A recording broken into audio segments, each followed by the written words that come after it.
Good morning, student. A very warm welcome to all of you again in this video tutorial. So, student, as you all of you know that we are discussing our chapter number 2, New Kings and Kingdoms. Fine. Okay, from your history. And today this is your part 3 or video lecture number 3. In part 1 and part 2 we have already discussed some of the important topics also, just like the emergence of new dynasty, administration and the kingdom. Then we already learned about the prasastis and land grants and warfare for wealth, and we already taken a small closer look about the Chola dynasty, where we already covered one topic from Uraiya to Thanjavur.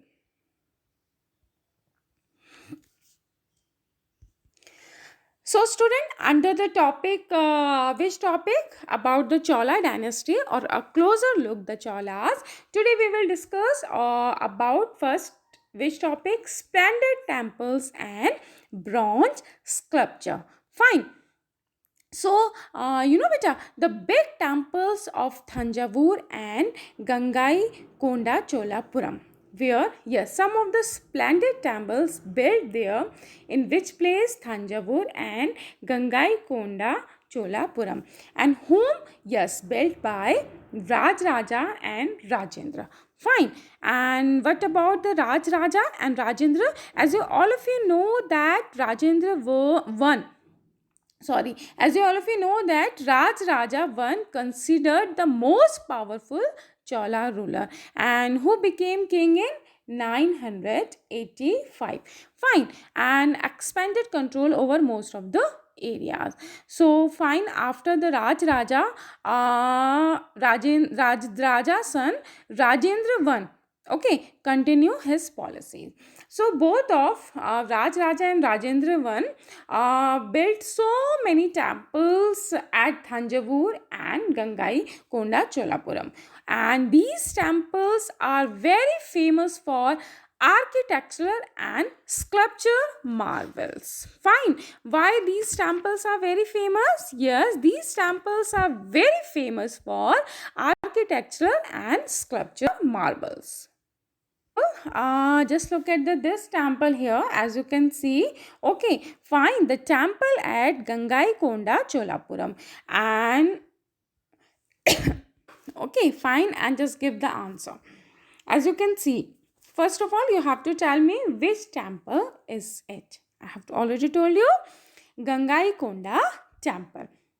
Which temple is it? Gangai Konda. And where it is? Gangai Konda Cholapuram. Okay, the next question is, who built this temple and when? Okay, so who built this temple? Yes, Rajendra. Who? Yes, Rajendra built this temple, and when? In 1035 AD. Fine, got it the answer. And Rajendra was the king of Chola dynasty. You all of you know about it. Now look at the third question. Where is it situated? So it is situated in Cholapuram. And what about the district? District Ariyulur. Which district? Yes, Ariyalur. And where? Tamil Nadu. Where? Tamil Nadu. Fine. Then look at the next question. To whom this temple dedicated? Okay. To whom this temple dedicated? Mainly dedicated to Lord Shiva. Who? Yes, mainly dedicated to Lord Shiva. Fine. Now you know the answer of these questions, which I have given in your worksheet also. Architecture. You all of you know about the king. Which king? Raj Raja and Rajendra built so many large temples in Thanjavur and Gangai Konda Cholapuram. These temples are architectural and sculpture marble. So that's why these temples are very famous. This important point you also must know about. Good to know. Temples were not only place of worship. They were the hub, main center of economic, social and cultural life also. How? Okay, fine. Just give me listen. Sorry, just listen very carefully. I will tell you how the temples were not only place of worship; they were the hub, main center of economic, social, and culture. First, you must know about these things. Okay, Gangaikonda Cholapuram is a village in Ariyalur district, Tamil Nadu. It became the capital of the Chola dynasty in 1025 during the reign of Rajendra I. Fine, and it remained the capital of the Chola dynasty for about 250 years. So, student, now importance. Okay, fine. Special importance of these temples. Chola temples often became the nuclei of settlement. Here, the word nuclei, which means plural of nucleus, the center or the most important part of something. So, Chola temple often become the nuclei of settlement. Settlements grew around these temples. Just look at here, if there is a temple, any temple, so most of the settlements grew around. Yes अगर आपका temple यहाँ है इस place में सो जो ज़्यादातर settlement होगा उसके बिल्कुल around fine then these were also centre of craft production these temples जो हैं आपके वो किसके सेंटर हैं आपके craft production and temples were also given land by rulers as well others. So here why use of this land? So many specialists work in these temples and live near it. अभी मैंने आपको बताया काफ़ी जो specialist हैं वो इस temples के जो मोस्ट ऑफ द सेटलमेंट है वो कहाँ होती है आपकी अराउंड हो जाती है जो आपके टेम्पल्स हैं टेम्पल्स के अराउंड ही आपकी हो जाती हैं देन लाइक प्रिस्ट कौन कौन होते हैं जस्ट लाइक प्रिस्ट हो गए पुजारी then garland okay fine garland maker हो गए then cooks then which thing yes then sweepers then musicians and then dancers etc fine so which is thing okay now you got it the answer the which thing which one all the specialists who work at the temple and very often lived near it just like priest garland makers cooks sweepers musician dancer etc so that's why we can say that the produce from the land also which thing the produce from the land agriculture production was used to maintain and support all these specialists अब जो उनके land से agriculture production हो रहा है ठीक है सो उसका जो एग्रीकल्चर प्रोडक्शन हो रहा है they use for which thing used to maintain and support all these specialists. So now that's why we can say that in other words temples were not only place of worship okay they were the hub of economic social and cultural life as well as I have told you that now how were the temples hub for economic social and cultural life because of many which things so many settlements grew around these temples then center of the craft person also and these temples which are given by land by rulers and what about this thing is very important beta many specialists who work in these temples also live near just like priest garland maker cook sweeper musician and dancer and so that's why it is a which thing temple yes these temples were the hub for economic social and cultural life as all of you know that among the craft association with temples okay the making of bronze image was the most distinctive this point is very important beta just look at there chola bronze image are considered among the finest in the world if we talk about the cholas bronze image these are considered among the very finest even not over in the our country but around the world while most image were of deities okay some of the other images also were made of devotees as well as but if we talk about the most of the images they were of deities now student just look at the next topic agriculture fine so agriculture in Chola Empire many of the achievements of the Cholas were made possible through new developments in agriculture So many developments also, and so many achievements also made possible only through the new development. So for this, just look at the map here. Okay, fine. You can see the Kaveri river here, and all of you know about the Chola here. Here the Bay of Bengal. So if we talk about the river Kaveri branches of into several small channels before emptying into the Bay of Bengal. Here Bay of Bengal से गिरने से पहले जो आपकी कावेरी, यहाँ so many small channels also. So river Kaveri branches off into several small channels before the emptying in the Bay of Bengal. These channels overflow frequently, okay, and depositing fertile soil of their banks. What's the importance of the Kaveri? Yes, importance of the Kaveri. The Kaveri empties into the Bay of Bengal. So that's why the river Kaveri branches here, as you can see that. Okay, fine. So the river Kaveri branches off into several small channels before emptying into the Bay of Bengal. These channels overflow frequently. Fine. And because of this fertile soil, as you can see here, this part on the bank of the river. So apart from fertile soil, water from the channel also provide the necessary moisture also, and you all of you know about the water and moisture also very good for cultivation of the rice. So fine, this is for also it provide the which thing necessary moisture also for agriculture and particular the cultivation of the rice. So student, here the question come up. So was this fertile area always used for agriculture? Is it? So was this area always, क्या ये जो area है ये आपका हमेशा agriculture के लिए use होता है? So here, although agriculture had developed earlier in other parts of Tamil Nadu, if we talk about the earlier part also, okay, if we talk about the earlier other parts of the Tamil Nadu, that time also agriculture had developed. Fine. So this area was open. Which area? Yes, this area was open for the large scale cultivation only from the 5th or 6th century. Which century? From the 5th and 6th century. Fine.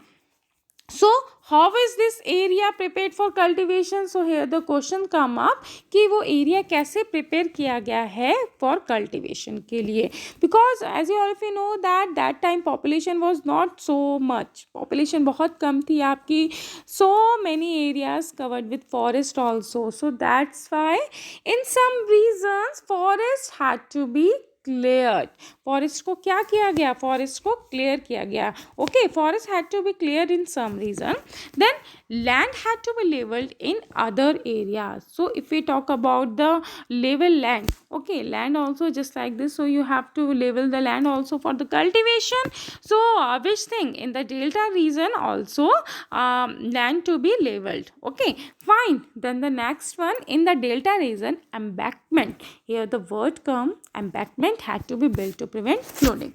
Embankment बनाए गए flooding से बचने के लिए. What's the meaning of the embankment? A wall of stone or earth, okay, fine, that is built to stop a river from flooding, to carry a road or railway, just like the here is it. So some which thing, some stone or which thing material, ताकि अगर आपका level आए तो वो flood ना करे, water जो है आपका बाहर ना जाए. Fine. Canals had to be constructed to carry water to the field. Okay, so many canals also had to be constructed to carry out the water to one place to another. Okay, to carry out the water to the field. जो main आपकी reverse में है, reverse से आपके canals join कर दिए गए ताकि वहाँ से आपके जो फील्ड में है water. In many areas also 2 crops were grown in a year. Sometime what happened? Okay, 2 crops grown in a particular year. Now student, just look at here, irrigation. Fine. So irrigation, in many areas it was necessary to water crop artificially. So some of the areas that time also where we need where they need to which thing to grow the crops artificially. Artificially means कि मतलब with the help of so many things artificial, just like to which thing, ducks, well and all. Okay, fine, these things. So many kinds of method were used for irrigation. So many methods also used for irrigation that time. So first of all, in some areas wells were dug. क्या किए गए, आपके wells जो है dug किए गए. Okay, then fine, in other places huge tanks were built to collect rain water. To collect the rainwater, it is a process. To what they made a very so much huge tanks. To for which purpose? To collect the rainwater. So it is easy to provide irrigation. So fine. So other things, remember that irrigation works also require something. Okay, so irrigation works also require, just like बहुत एक लंबा processor है irrigation करने के लिए. So which is things, just like organizing labor. First of all, organize the labor also. Then organizing the resources. Resource, it means rainwater, river, and which resource. Okay, or dug out the even wells also. Then maintaining these irrigation sources. Okay, then about the maintain of these irrigation sources which are available to time, and deciding on how water is to be shared. This one is also important, how the water to be shared about the area. Therefore, most of the new rulers and the people living in these villages took an active part in these activities to solve the problem of irrigation. So that's why new rulers also, and even people living in those villages also, took an actively part. Okay, so all of these activities related to the irrigation. Student, just look at the picture here. As you can see, this picture. Okay, is it sluice gate? Which gate? Sluice gate called that time. And what is it? It is a traditionally a wood or metal barrier. Okay, which two things used to make a barrier that time? Wood or metal. And what is known as? It is known as sluice gate. Fine. So what was the use? Which is commonly used to control the water level and flow rates also. And where in rivers and canals. Fine. This is a 9th century sluice gate, as you can see here in this picture. Which century sluice gate is it? This is a 9th century sluice gate, and where? In Tamil Nadu. And what was it used for? To regulate the overflow of water from a tank into channels that irrigated the field. Now the student, just look at here, a closer look are the Cholas. As you all of you know that under this we will learn about the administration of the empire. Okay, so how was the administration organized? First of all, you must know about the Ur. Okay, fine, you are Ur. So settlements of peasants. Whose settlement? Settlement of peasants called Ur, and prospered with the spread of irrigation. Whose? Yes, prospered spread with the irrigation. Fine. So, settlement of peasants is known as Ur, and who became prosperous with the spread of irrigation agriculture. Fine. Now the next one, Ur, all of you got it? Now we will talk about the next one, Nadu. Okay, so what do you understand by Nadu?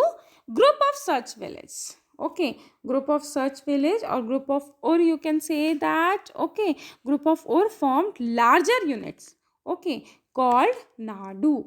Group of which thing? Group of Ur formed larger unit called Nadu, or group of village. Fine, which performed several administrative functions. They performed so many several even functions also, just like village council. And Nadu also performed, just like including dispensing also, like justice also, and you can say that collecting taxes also. So that they performed so many administrative functions which include so many things, just like village council, and including dispensing of justice and collecting taxes. Now the let's come here, the next one, rich peasants. Okay, rich peasants of Velalla.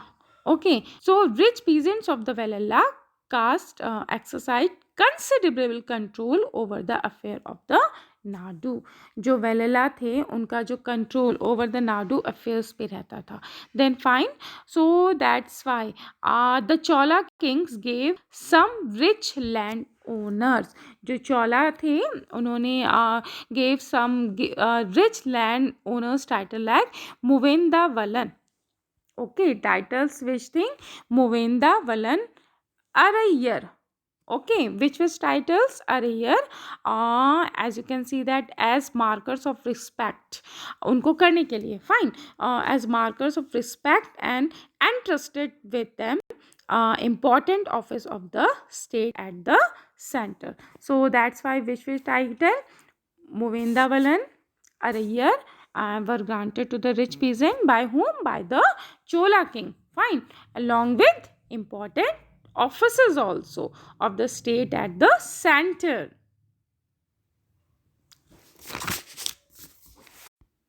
Now student, just look at here. That time if we talk about the Chola's inscription. Fine. Chola inscription mentions several categories of land. Okay, fine. The first one you can see here, the first one is Velangvagai. Which is the first one? Velangvagai. It means land of non-Brahmana peasant. Which land? Yes, land of non-Brahmana peasant proprietors. Okay, fine. Then the next one is Brahmadeya. Which is the next one? Brahmadeya. It means land gifted to Brahmans. जो land किसको gift किया गया हो? Brahman को. Then the next one is Shalabhoga. Which is the next one? Shalabhoga. It means land for the maintenance of good. किसकी maintenance के लिए? Land for the maintenance of good. Fine. Then Devadana. Which is the next one? Devadana and Tirunama Tukani. Which one? Tirunama Tukani. Okay, land gifted to temples. Which thing? Land gifted to temples. And the next one is Palichandam. Which one? Palichandam. Okay, fine. It means land donated to Jaina institution. Which institution? Land donated to Jaina institution. Now the here question come up. Okay, as you all of you know that we have seen that Brahmins often receive land grants or Brahmadeya. I have told you that regarding this land granted to Brahmins, it is which thing? Yes, Brahmadeya. So who manage these lands? Here the question come up. Who manage these lands? So each Brahmadeya was looked after by an assembly of prominent. Fine. Important Brahmin land holders. एक assembly as a result which thing a large number of Brahman settlements emerged in where? In the Kaveri Valley and as in other parts of South India also. So look after by an assembly or sabha or permanent Brahmana land holders. So this assembly was called sabha. What it called? This assembly was called sabha. Fine. So then it means these assembly worked very efficiently. Okay, very efficiently also, and their decisions were recorded in detail in inscription also, and then often on the stone wall of temples also. So many things you can say that. Fine. Then how were sabhas organized? So here you can say that how were sabha organized? So the sabha had separate committees. Sabha ki jo thi separate committees to look after different tasks also. So many different tasks also they look that time, just like irrigation, then work, then garden, temple, etc. So name of the people eligible to be member of these committees were written in a small ticket of palm leaf. क्या होता था कि जो कुछ बनना चाहते थे कि समवन वांटेड टू कि क्या एलिजिबल है वो सभा के मेंबर बनने के लिए. So for this they took with the help of which thing? Palm leave. So what they did that time, these ticket were put into an which thing? Earthenware pot. Earthenware pot में डाल दिया जाता था name लिख के. And now a young boy was asked, young boy was asked to take out the ticket from this pot. जो उन ticket को निकाले अर्थनवेयर पॉट से one by one from each committee. तो जिसके भी वो पाम लीफ में जिसका वो यंग बॉय वो फाइंड आउट करता था, निकालता था वो पाम लीफ पॉट में से. उसके बाद जिसमें भी उसके नेम होते थे one by one for each committee, वो कमेटी में उनके मेंबर्स इंक्लूड हो जाते थे. One important thing also, that association of traders, which thing? Association of traders known as Nagarams. Which thing is known as? It is known as Nagarams. Fun association of traders, and also occasionally perform administrative functions in town. This is the last, beta. You must know about the who could be a, member of Sabha. Okay, but who could be a member of Sabha? The Uttara में रुर inscription lays down कि कौन से member बन सकते हैं. So all those who wish to become members of the Sabha should be owner of land. सबसे पहले उनके पास क्या होना चाहिए? What thing they have? Owner of land from which land revenue is collected. Okay, they should have their home owns homes. अपना home होना चाहिए. They should between the age, if we talk about the age, 35 and 70. Between which age? 35 and 70. They should have knowledge of the Vedas. Which knowledge? Vedas knowledge must be very important that time also to become a member of Sabha. So these are the things. The first one, they should be a owner of the land, from which thing land revenue is collected. They should have their own home also. And if we talk about the age, which age? 35 and 70 years of age. Then if we talk about the Vedas, they should have the knowledge. Then they should well versed in administrative matter and honest. Okay, anything. Okay, well versed, it means administrative में जो work करे matter बिल्कुल be honest. Okay, if anyone has been a member of any committee in the last 3 years, this one is also any members. It could be of a committee in the last 3 years. He cannot become a member of another committee. वो दूसरे का नहीं हो सकता. Fine. Anyone who has not submitted his account also, and those of his relatives cannot contest for election. So these are the, you can say that which thing, these are the points so that any members could be become a member of Sabha. So for today's student, that's it. Thank you all of you. Have a nice day ahead.